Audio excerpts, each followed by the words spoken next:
Hi everyone, Lizette here. Thank you very much for joining our Smart IELTS essay writing course. And today we are looking at part 1 of this wonderful program. I believe that anybody can get whatever the score they want on the IELTS test. You might think that that is a little bit unbelievable, but we've helped thousands of people over the years get the score that they need. And lots of people think that they can't get the score they need because their English isn't good enough, or they are not intelligent enough, or the IELTS test is unfair, or the examiner was not kind enough to them for whatever reason.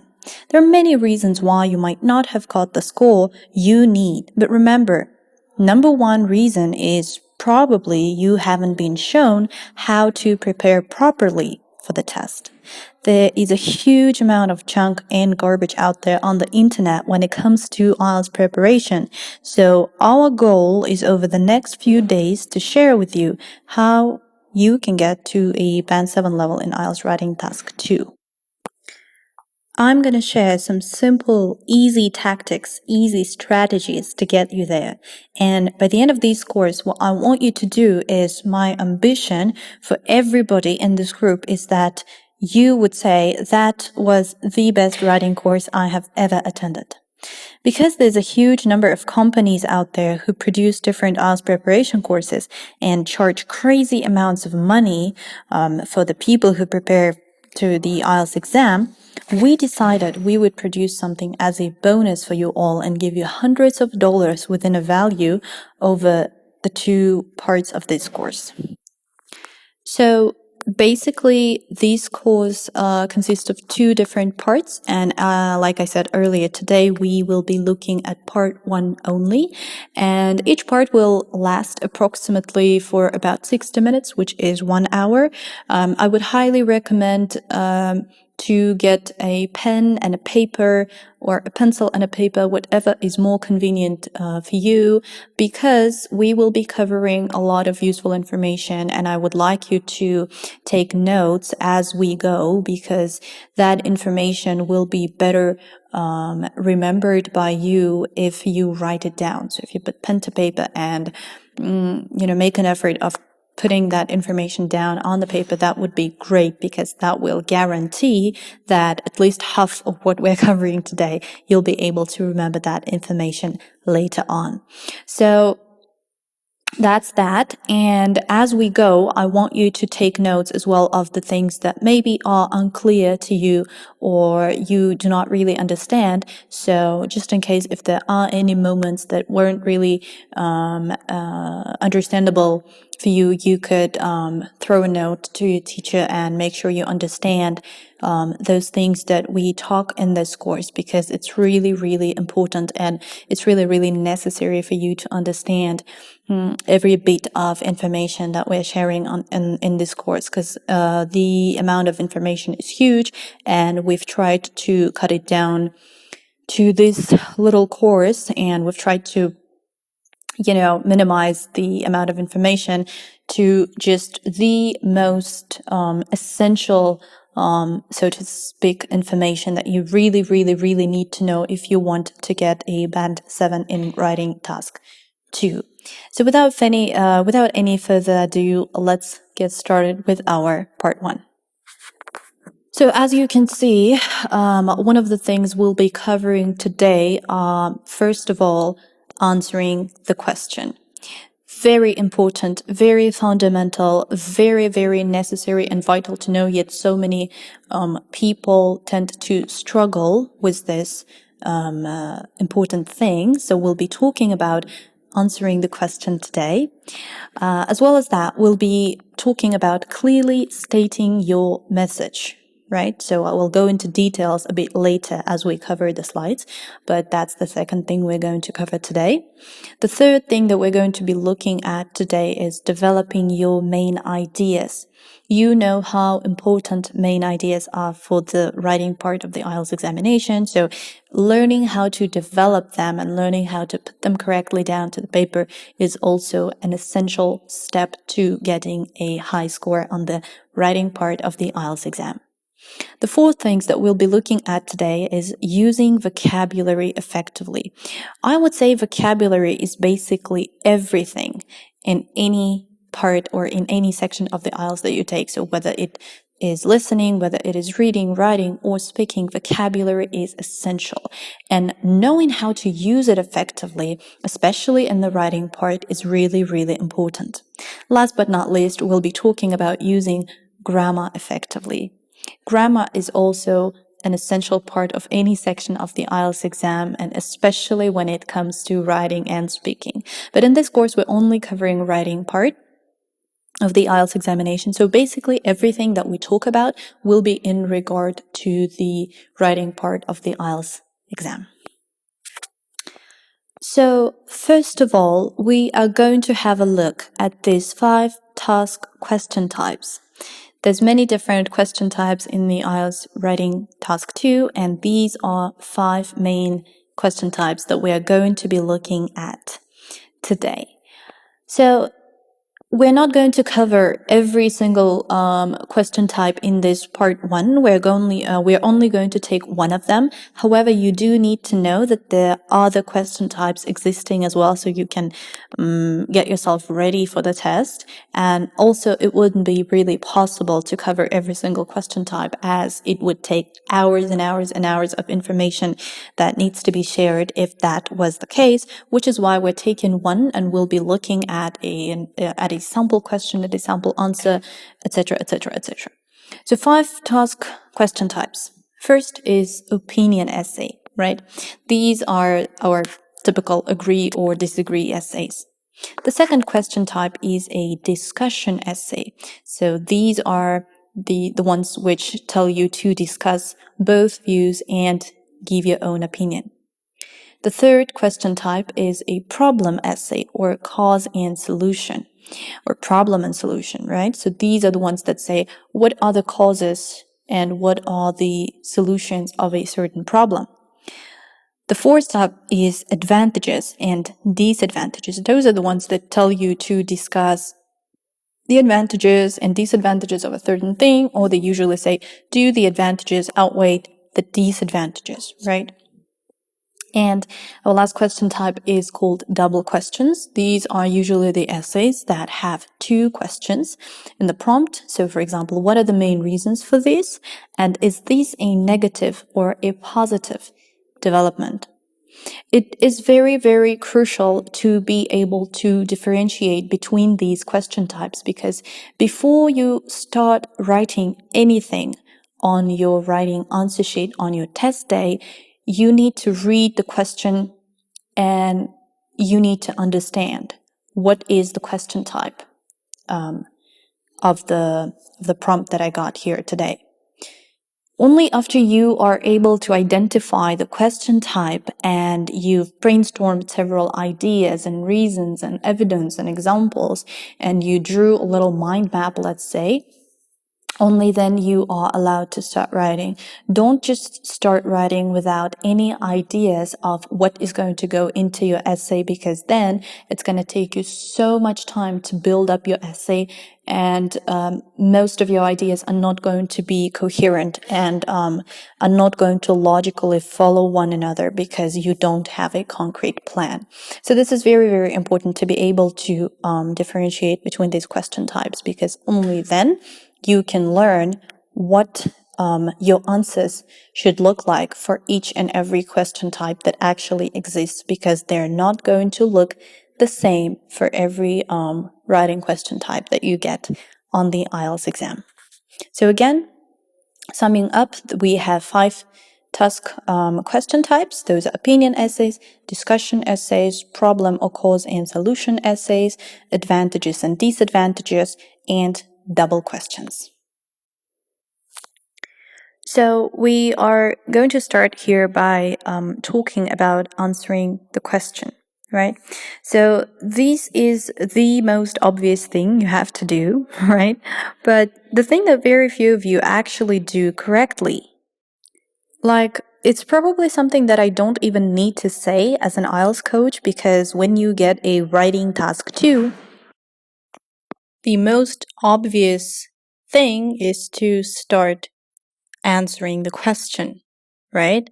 So this is the most obvious thing you have to do, but the thing that very few of you actually do correctly. Like, I mean, what else do you do with a question, right?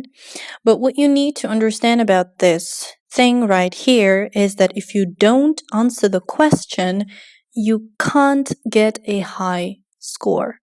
And by answering the question, I don't mean just reading the prompt and just starting to write whatever comes to your mind.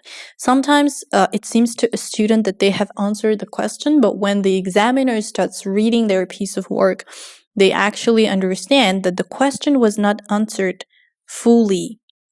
So we'll get later into the details of how to correctly answer the question, but that's that. You need to understand that there's a certain question, and that particular question needs to be answered. And if it's not, then it's just like you're just not going to get a high score. The examiner should be able to read your answer once, just one time, and be 100% certain that you have answered the question that was given to you on your IELTS Writing Task 2 question booklet. So that's that. That's when it comes to answering the question, you gotta do it right, and you need to make it very clear so that the examiner, when he or she reads your paper one time, is completely enough to come to a conclusion that this particular student right here have covered all the aspects of the question and the question is answered fully. There are a few more things that are important about answering the question, and those are, first of all, many people complain that the questions are too hard.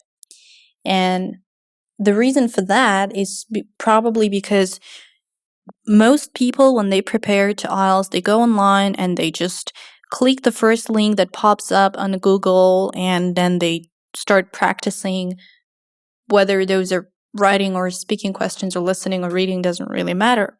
The problem with doing that in particular is that most websites that provide information isn't always accurate there. So you need to make sure that you only use real questions.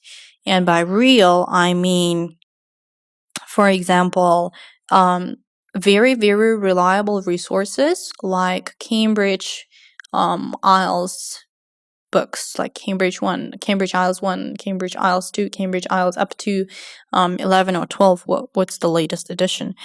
So that's that. Make sure you only use real questions. Make sure you don't just click the first link that pops up when you type in IELTS practice tests in Google, right? So make sure the source of information that you're using and those practice tests that you download from internet, make sure that the source is reliable. Make sure that that's what the official test is going to look like.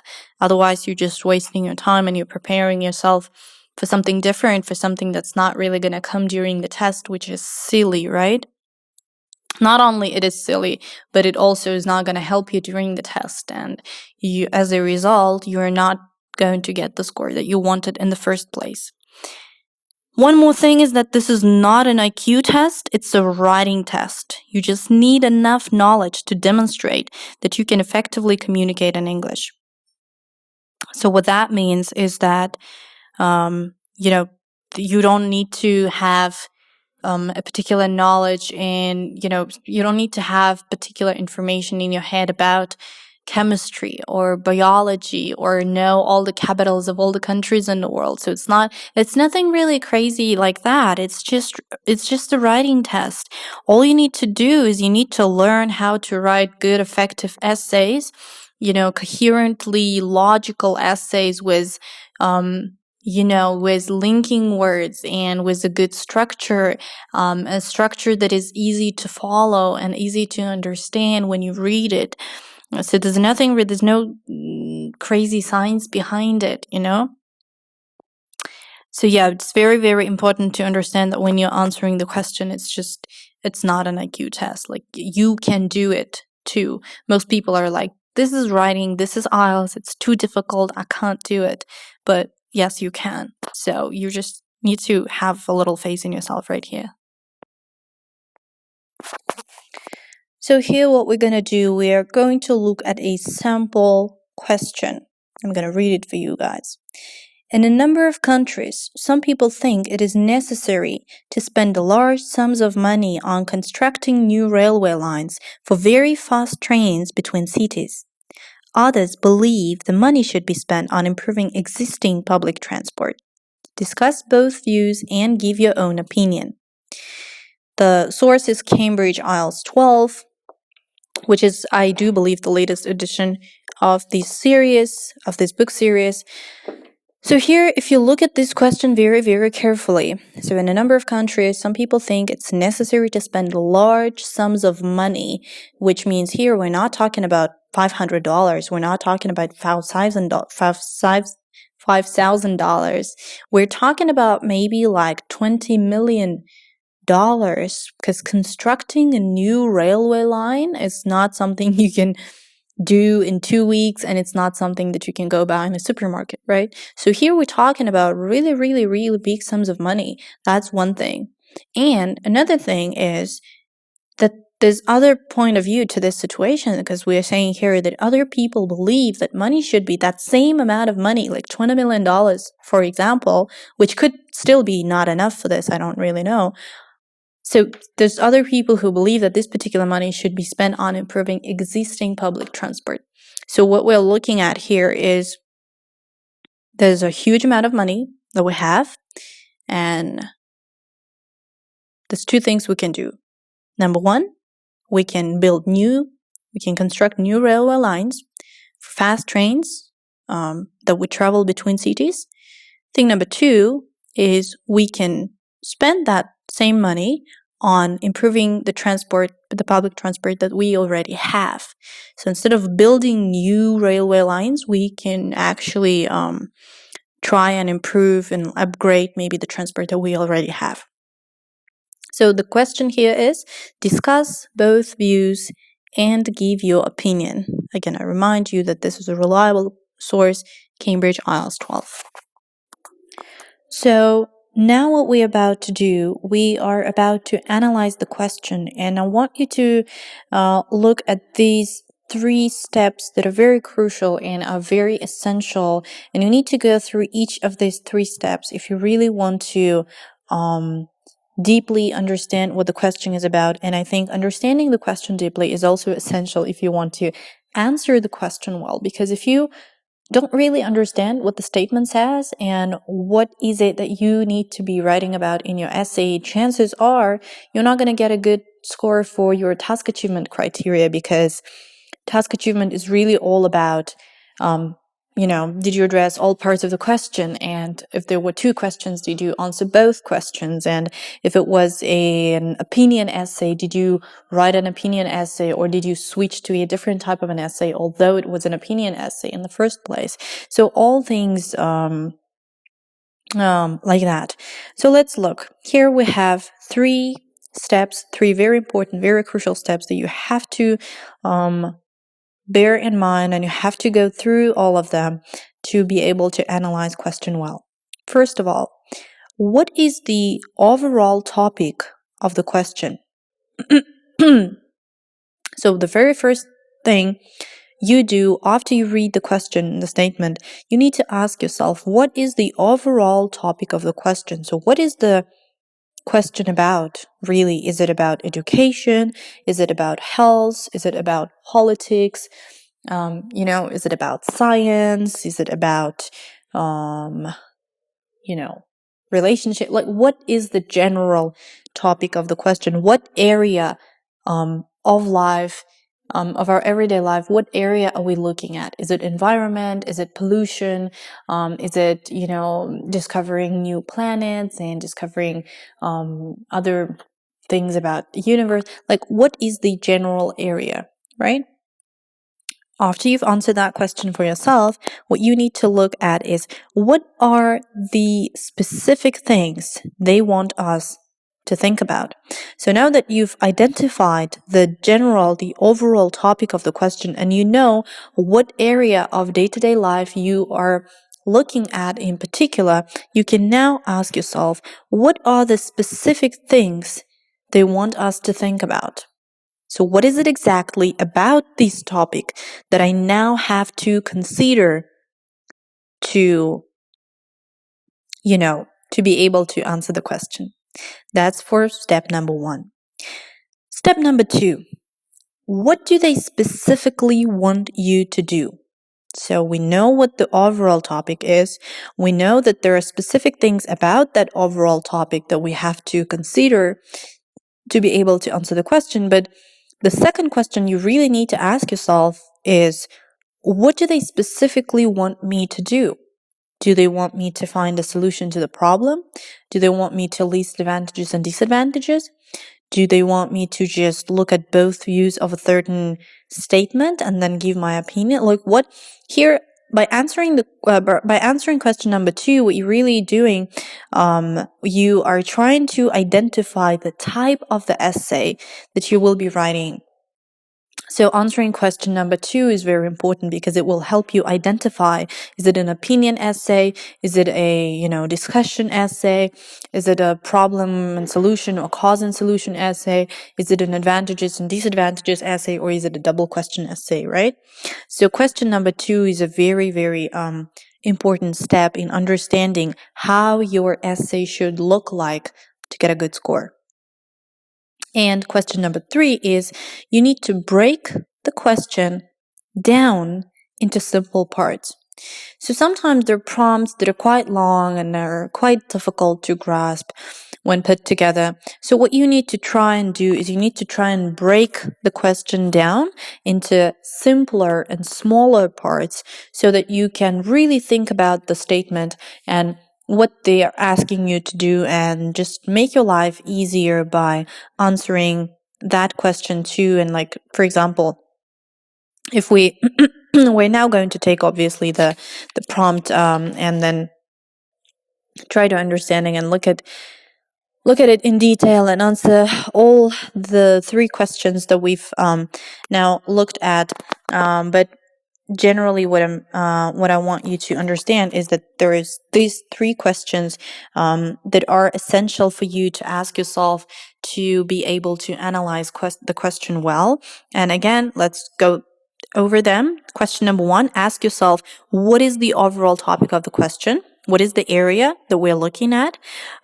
There again, there's one more question in step 1. What are the specific things they want us to think about? So if you've identified that the area is medicine, what are some of the aspects of medicine that they want me to consider right now, right here in my essay?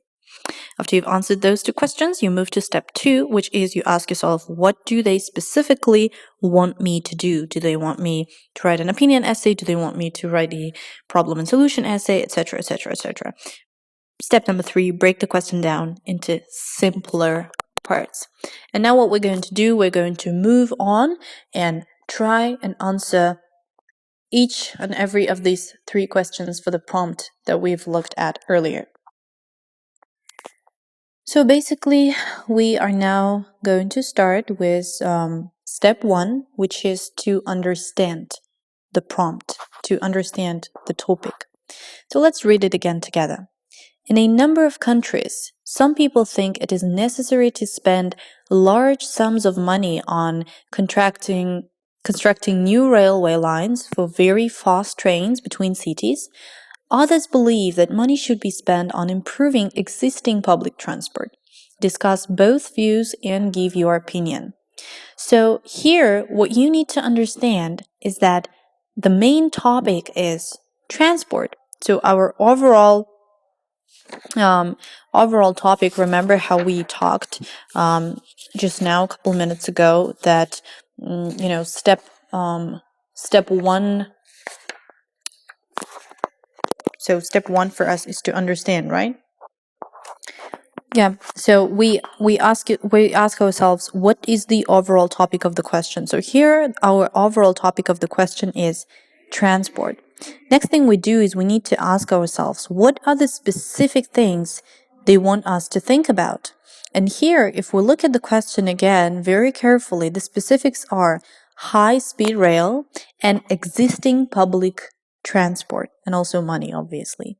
So there's 3 things that we specifically need to look at to be able to answer the question well, because what we're talking about here is that whether so there's money, right? There's government money. And what we are talking about here, we have two different views. One saying that that particular government money should be spent on constructing new railway lines for very fast trains between cities.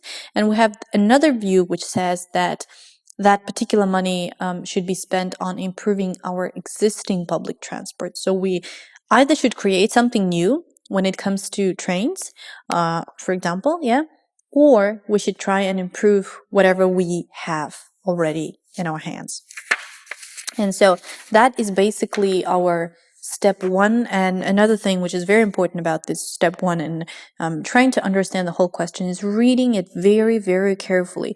Read it 2 times, read it 3 times, read it 5 times, read it as many times as you need to really try and understand every single word in the prompt, because it's very important. Now, that being said, a quick disclaimer. Sometimes there might be words in the question that you will not know the meaning of. And now, it's sad. It's bad if it happens. It's sad. It's not good that you don't know certain words, because I feel like all the prompts are not too long generally.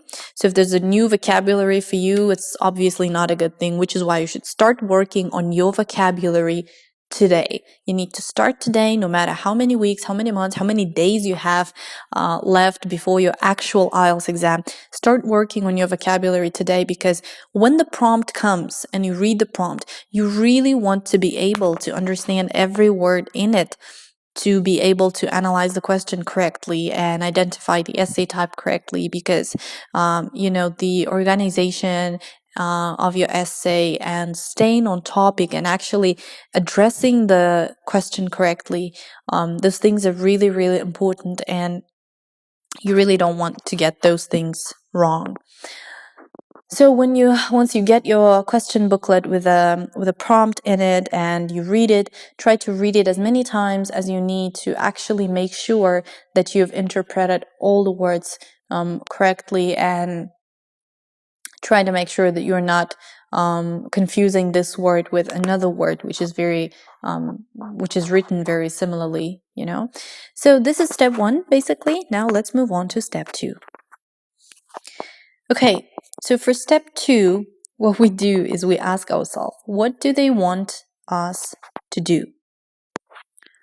Let's look at our statement again.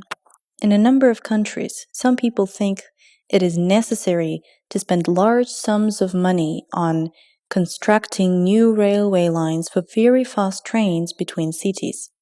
Others believe the money should be spent on improving existing public transport. Discuss both views and give your own opinion. So there are 3 questions you need to ask yourself here. First question is, why do some people believe view number 1? What are some of the reasons why people think that it is necessary to build new railway lines? Okay, that's the first one. Question number 2 that you need to ask yourself is, why do some people believe view number 2? So what are some of the reasons why people think that it's better to spend money on improving existing public transport? And last but not least, the third question you need to ask yourself is, what do you think? Okay? Do you agree with view number 1? Do you agree with view number 2? What is your opinion about the statement, about the question that we have right here? And our last step number 3, is, remember, we wanted to break it down into smaller parts, into simpler parts. So again, if we look at our question, in a number of countries, some people think it is necessary to spend large sums of money on constructing new railway lines for very fast trains between cities. Others believe the money should be spent on improving existing public transport. So we need to discuss both views and give our own opinion. So here, what you can do is you can break it into two parts. And in part one of your body, of your main body, you will be only focusing on the fact that some people think that the money should be spent on new railway lines for fast trains. That will be the first paragraph of your body, or the first two paragraphs of your body. In the second half of your main body, so the second part of your main body, if you want to call it so, either the second paragraph of your body, if you're only going to have two, or the third and fourth paragraphs of your main body, if you want to have 4 paragraphs in your main body, will have information and will totally be focused on the fact that some people think that money should be spent on existing public transport. So basically, what we did here is we divided our statement into 2 parts, and now it's kind of easier to brainstorm, and it's easier to look at, and it's easier to write an essay now on this topic. So your purpose here is also to do same thing, no matter what kind of statement comes to you on your exam day. What you need to do is break it down into smaller chunks so that it's easier for you to brainstorm and come up with very good ideas. So that's it. Basically, we've covered 3 steps now, and we're now going to move on to how do we generate ideas.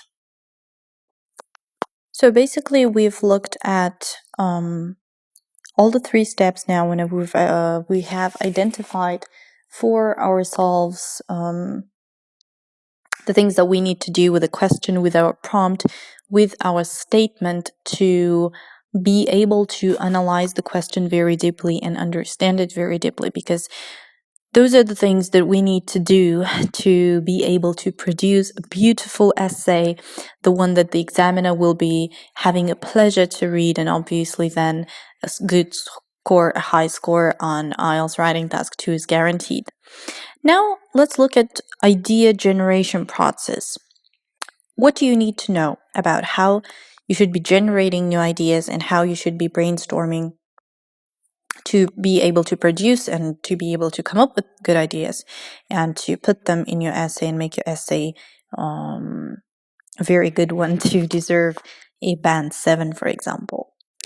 So when you start, you need to think about, why would someone think X?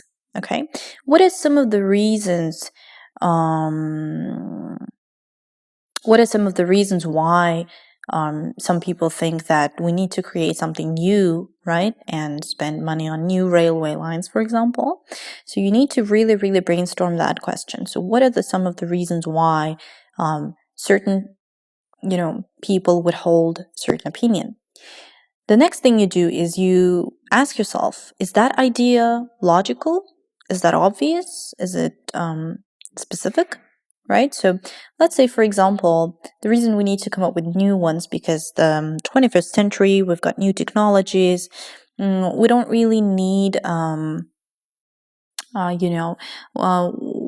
don't. The old things are old things, right? It's always better to start fresh, and obviously, with the advancement in technologies, we now have new types of pretty much anything, right?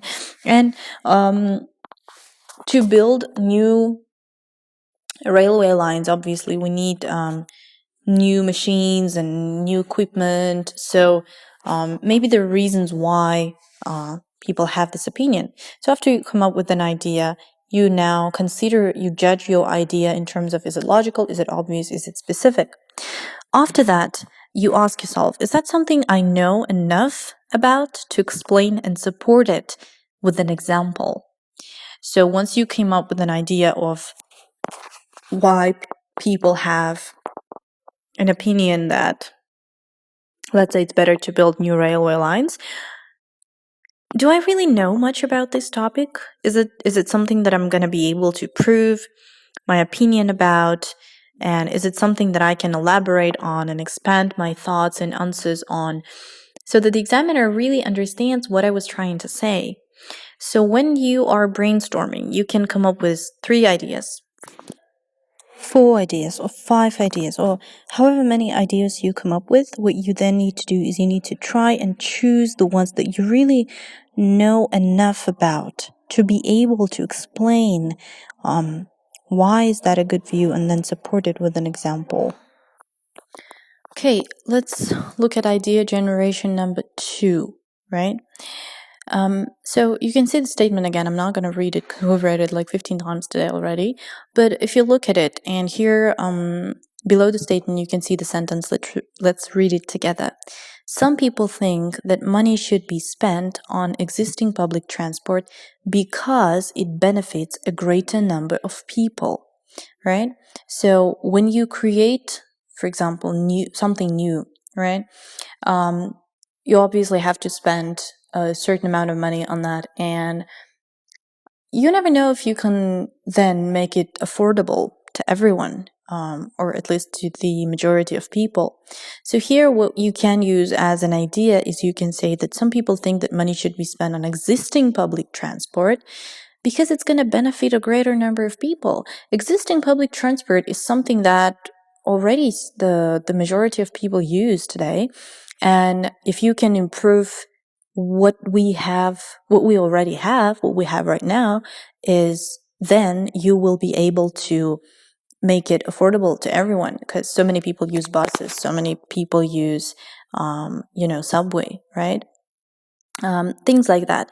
So when you generate ideas, basically what you need to do, I would also say, despite the fact that many people say that IELTS doesn't require a specific knowledge, which I do agree with, I don't think that the prompts that we get on writing task 2, I don't think they require you to be specialized in one certain area. But what they do require is they do require you to have a certain experience in life, and they do require you to be able to, look at things from different perspectives, and to be able to,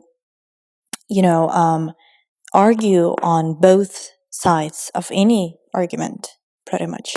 So what I want you to do is I want you to, before you take the actual examination, I want you to really practice looking at as many different prompts as you can find online, and I want you to, just practice brainstorming and practice generating different ideas on those prompts, so that when you go and you actually take your exam, it's a very easy and it's a very quick thing for you, and you don't have to spend 35 minutes just thinking about what am I going to write about this topic, because it's very, very difficult, and I don't really have many ideas about it, and it's not that I've really thought about this before. Okay, so what I want you to do is, as a homework from this course, one of the most important things you need to practice and you need to learn how to do, and you need to train yourself to do it, is you need to practice brainstorming and generating ideas, and you need to learn to do it quickly. You are not going to have more than 5 minutes on your actual exam to just sit down and brainstorm and think about and choose ideas that you think are going to be relevant and the ones that you can elaborate on. So you need to train yourself to be able to do that, to be able to generate good ideas that you can talk about, that you can explain to the examiner, and you need to train yourself to do that in less than 5 minutes. So this is going to be your first homework of this course. Trust me, it's worth it. And if you practice this and if you train yourself to really, really try and learn how do I generate ideas quickly. So quickly brainstorm. Here's the topic. 2-3 minutes, boom, boom, boom. I have 3 or 4 arguments, and out of those 3 or 4, I can choose 2 that I know I can talk about this argument and I can prove why this is correct or why this is wrong. Okay? As an IELTS coach, as an IELTS trainer, I want you to do this. It's essential. It's very, very important. It's crucial for you to master this skill of generating ideas quickly for writing task 2 in less than 5 minutes. So, apart from the information that you are going to get from this course, we also have a couple challenges for you. And now we're looking at our challenge number 1. Let's look at it together. Some people believe that it is good to share as much information as possible in scientific research, business, and the academic world. Others believe that some information is too important or too valuable to be shared freely. Discuss both views and give your opinion.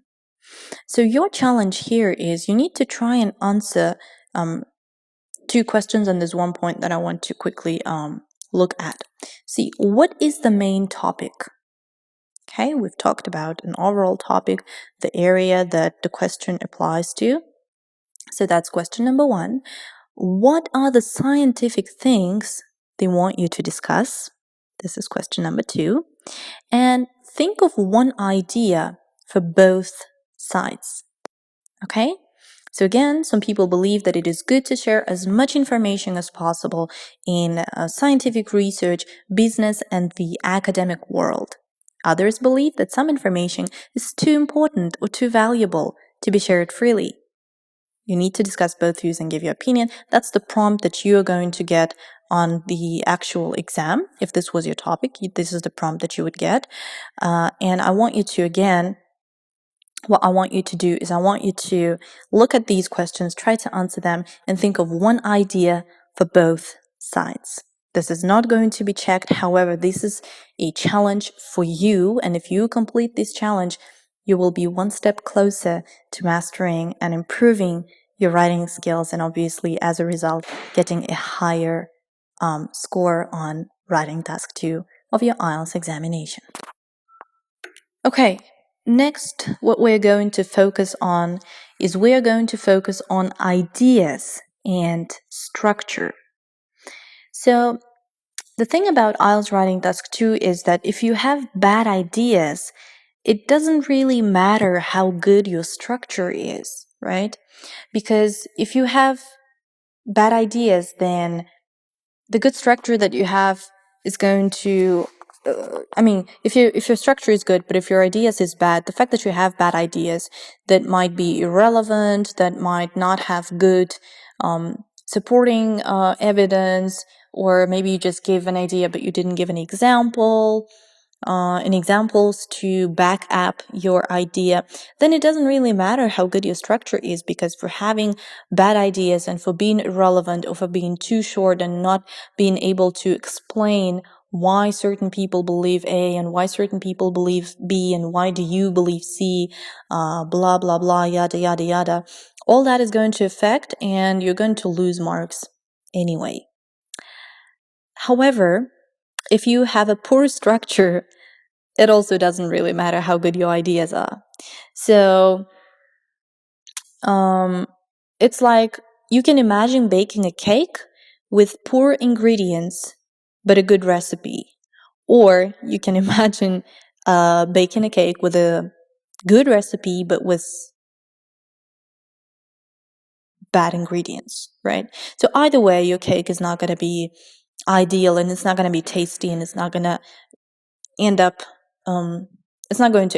tasting what you imagined it that it would taste like. Which here, what the message we're trying to deliver is that you need to focus both on your ideas and on your structure. If you have great ideas and you have a beautiful structure, that is also the key to getting a really high score on IELTS writing task 2. What do I mean by having good ideas? To have good ideas, you need to be, again, first, the task that I gave you earlier, you need to learn how to brainstorm quickly. Make sure you don't spend more than 4 or 5 minutes on brainstorming ideas. And then after you finish brainstorming, you need to select the ideas. So usually when I brainstorm, I come up with like 6 or 7 different ideas, right? For each side of the argument. And when I finish brainstorming, I look through the ideas that I came up with, and I try to choose the ones that I know I can talk about. I know I can elaborate on this idea. I know I can explain why I think this idea is true. So once you learn doing that, you're going to have good ideas, right? You look through the ideas and you point the ones out that you know you can give an example on this one, okay? once you learn to do that, you're going to have great ideas. And the second thing is structure. Structure is very important. Obviously, everybody knows that the main thing you need to know about structure is that it's introduction, body, and conclusion. However, that is not really everything you need to know about structure. When we say structure, it means the ideas within the paragraph also need to be structured, meaning what you write inside each paragraph and the logical coherence of your ideas inside the paragraph also influences the general image of the structure of your essay, okay? So just so you know, ideas and structure are two things you really need to focus on if you want to get a good score. And if you have bad ideas, it doesn't matter how well your structure is, right? How good your structure is. And if you have a poor structure, it's not going to matter how good your ideas are. So like we said, it's a cake. You're baking a cake, basically. Your essay, your final version of your essay is a cake, and either way, if you fail on ideas or if you fail on structure, your cake is not going to taste good, which you don't want. So we're now going to move on and talk about stages of planning. So basically, there are 3 stages of planning. It's question analysis, it's idea generation, and it's structure planning. Okay, we've looked at question analysis already, and you know what you need to do. You have the 3 steps for question analysis, and you need to go through each of those 3 steps to be able to analyze the question well. We've now already looked at idea generation, which, we've looked at how do you generate ideas, and how we've gave you the homework, and you now are going to practice to brainstorm ideas quickly and generate ideas quickly within 5 minutes. And we're now going to, in the following slides, we're going to look at structure planning, and we're going to see some of the things that you need to know about the structure of the essay to be able to plan and write your essay well. Okay, so what are some of the structures that are not good? Okay, or what are structures not good for? So first of all, they are not a magic bullet. Okay, and there is no such thing as one correct structure.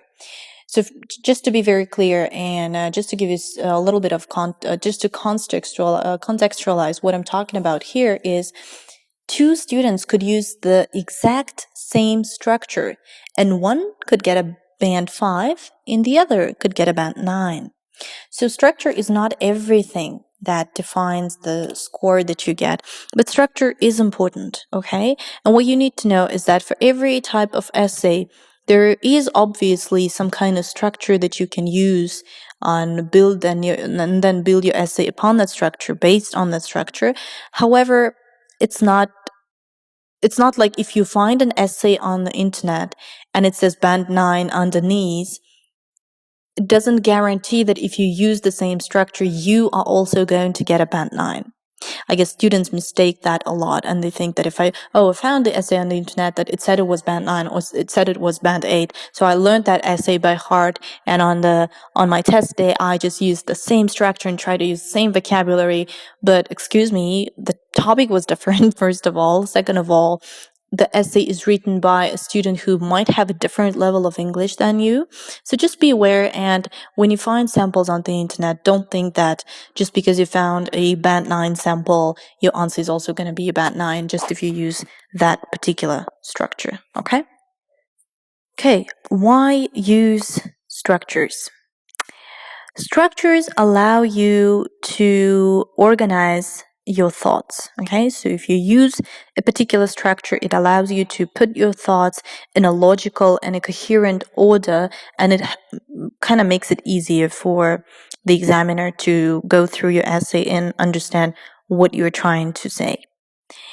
There's a checklist of things you need to do, so you're not going to be lost, and you're not going to be like, okay, what do I write about now? And then just sit there wasting your time when you should be using that time to be writing your essay actually. So that also makes the whole process of writing the actual essay easier. And it creates a kind of map for your answer. So you know exactly what is going to be in your introduction, you know exactly what's going to be in the first paragraph of your main body, you know exactly what's going to be in the second paragraph of your main body, and you know exactly what's going to be in your conclusion. So again, while writing, you're not going to waste a lot of time thinking about all those things if you use a particular structure. So structure planning. What do you need to know about structure planning? First of all, you should have a defined structure for each type of essay, at least one. Okay, like we said, there is no such thing as one correct structure. But for 5 types of essays, you need to try and remember at least one structure for that particular type of essay, so that when the actual test comes, you're not going to be sitting there being like, oh, I have no idea how to structure an advantages and disadvantages essay, okay? Second of all, you can take your ideas, explanations, examples, etc., and insert them into your structure, all right? This means you can focus on writing after you've finished planning. And also, can you please note that using a structure does not replace the need for everything else you must do. So to make it very clear for you, first of all, for every type of essay, you have one structure that if that particular essay is what you get, if that particular type of essay is what you get on your exam day, that's the structure you're going to be following, okay? And we've said why we need to use structures, because it allows you to organize your thoughts. There's a checklist of things you need to do, and it's going to create a map for your answer, which is going to make it easier for you throughout the process of you writing the essay, and it's not going to make you pause and think about what am I going to write next, okay? So you take a structure for every type of essay, and on the exam, when you get a particular type of essay, you use the same structure of that essay that you found, but you're just going to replace your ideas with the ideas in that structure. You're going to replace examples, you're going to change introduction a little bit, and you're going to change conclusion a little bit. But basically, you're going to just try and save the skeleton, the structure. Okay? And that will also allow you to focus on writing more. So if you have a particular structure, it saves you so much time, and you're now going to have a lot more time to actually focus on what you are writing, and you can now focus on the quality of what you're writing, okay? On the quality of your essay. You can focus on making it better. You can focus on replacing some simple vocabulary with higher end vocabulary. So you will now have a little bit more time to do all those other things that can help you improve your writing score that you otherwise wouldn't have had time to do, because you would be thinking about structuring your essay. And also, obviously, now that you have a structure, you should not forget that using a particular structure doesn't free you from, all the other obligations that you have, like, for example, having really good and relevant ideas, having really good and relevant examples, and being able to say why A is happening and why B is happening, okay? Okay, so now we're going to look at the discussion basic structure, right? So we're looking at the discussion type of essay where we need to discuss both views of something and then give our own opinion. So here's the basic structure. You're going to have about 4 paragraphs. Paragraph 1 is going to be your introduction. Paragraph 2, you're going to start with the side that you disagree with, okay? Paragraph 3, you will be writing about the side that you do agree with, and your final paragraph is going to be your conclusion. So basically, very simple: introduction, body, and conclusion. Introduction is only 1 paragraph. Your main body is going to consist of 2 paragraphs. First paragraph, side you disagree with, and second paragraph, side you agree with. And your last paragraph, which is paragraph number 4, is going to be your conclusion. And now we're going to look at our discussion introduction paragraph, okay? The very first thing that you need to do is you need to paraphrase the question. Please do not rewrite the question as exactly as it is given to you in the question booklet. Make sure you paraphrase, use synonyms, practice paraphrasing before the actual exam if you need to. Paraphrasing is a really important skill if you want to score high on the writing section of the IELTS exam. So the next thing you do is you state reason why some people believe the side you disagree with. So it's always better to start with the side that you disagree with, and then you state reason why some people believe the side that you do agree with. Okay? So start with the side that you disagree with, and then talk about the side that you do agree with. That will be a very easy technique, and it's always easy to finish with saying whatever you agree with. So this is basically how your discussion introduction is going to look like. So next, let's look at our basic plan, right? So our basic plan here is that some people think that money should be spent on new railways lines for fast trains because it reduces the journey time for commuters. I disagree with this, so I'm going to start with this side. I'm going to write about it. Some people think that money should be spent on existing public transport because it benefits a greater number of people. I agree with this side, so in the second part of my body, I'm going to write about this side. So this is going to be our basic plan for this particular essay prompt. We're going to start with the side that we disagree with, and then we're going to continue in the second part of our body with the side that we do agree with. And you should try and make such kind of a plan for every single writing practice test that you take, because it's really, really important to have a plan that you can follow while you're writing, so that you don't just randomly run out of ideas and you're stuck there trying to think about what you should write next. Here I'm going to give you an introduction sample. In a number of countries, some people think it is necessary to spend large sums of money on constructing new railway lines for very fast trains between cities. Others believe the money should be spent on improving existing public transport. So here is our introduction sample. Many people believe substantial funds should be diverted to the construction of high-speed train tracks, while others say there should be more investment in the current public transportation system. While investing in faster trains would cut journey times, this essay believes that more of the population would benefit from expenditure on buses, trams, and underground rail. So as you can see, first of all, we started by introducing the reader into the topic and stating two sides of the argument that we're going to be discussing later on in the essay. And with the word while, we're already using complex sentences in our introduction, which already shows the examiner that our grammar is good. And again, at the end of the introduction, we state what exactly the essay is going to focus on. This is very important. This tells the reader what exactly you are, going to be look at in the essay, and it just shows overall like a very coherent and cohesive flow of ideas in your writing task 2 of the exam. So now we're going to look at our discussion main body 1 paragraph structure. So our first body paragraph is going to have this kind of structure. Your first sentence is going to be your topic sentence. In your second sentence, you're going to give an explanation, 1 to 3 sentences on why other people believe this certain view. Here I'm going to give you your main body 1 sample. New lines allowing trains to travel in excess of 100 miles per hour would shorten the commute for many.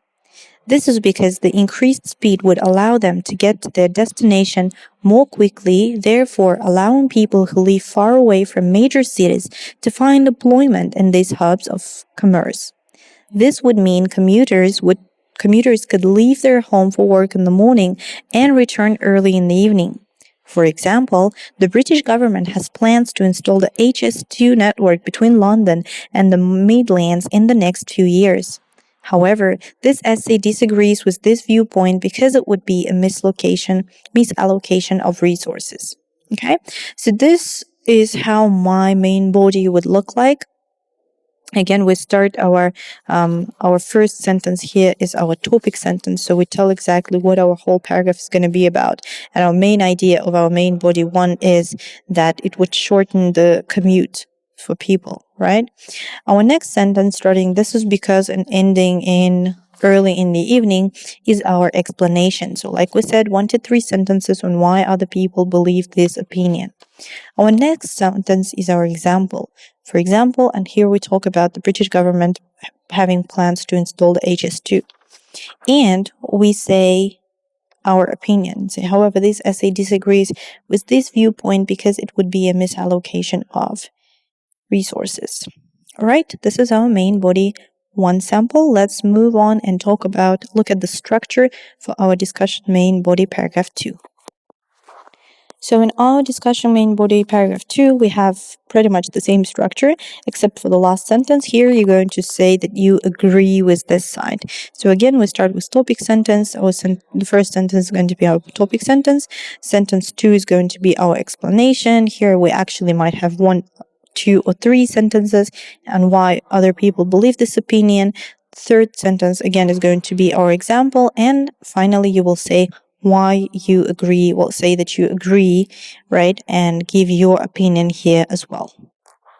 Now let's look at our overall plan for our essay. So introduction, paraphrase question, state why people believe one side, disagree, shorten commute, state why people believe other side, agree, benefits more people. Main body paragraph 1, we disagree with it. Topic sentence, commute, our explanation, fast train means shorter journey plus more jobs. Example is HS2 and the British government. And our opinion in this particular paragraph is that we disagree. In our main body paragraph 2, the main idea is that we agree. Topic sentence, more people, explanation that it's a greater benefit. Example, we can talk here about the tube in London, and our opinion in this paragraph is that we agree. And obviously, after our main body is finished, we need to write a conclusion. A conclusion is a must in writing task 2. If you do not have a conclusion, you're going to drastically lose points on the task achievement criteria. So here, in conclusion, we summarize our main ideas above, and we reiterate our opinion. So this is basically the overall plan for how our essay is going to look sentence by sentence. And here, last but not least, we want to give you the last challenge of our mini IELTS writing essay course, challenge number 2. And it says, some people believe that it is good to share as much information as possible in scientific research, business, and the academic world. Others believe that some information is too important or too valuable to be shared freely. Discuss both views and give your opinion. Look at the question above and create a structured plan. So what you need to do in the second challenge is you need to create a structured plan, just like the one that we've just looked at, sentence by sentence, say exactly what's going to be in your essay. And that's basically it. This is what we've covered in this mini IELTS Writing Task 2 course. Hopefully that you can achieve 7.0 and higher on the IELTS Writing Task 2 section of your IELTS writing exam.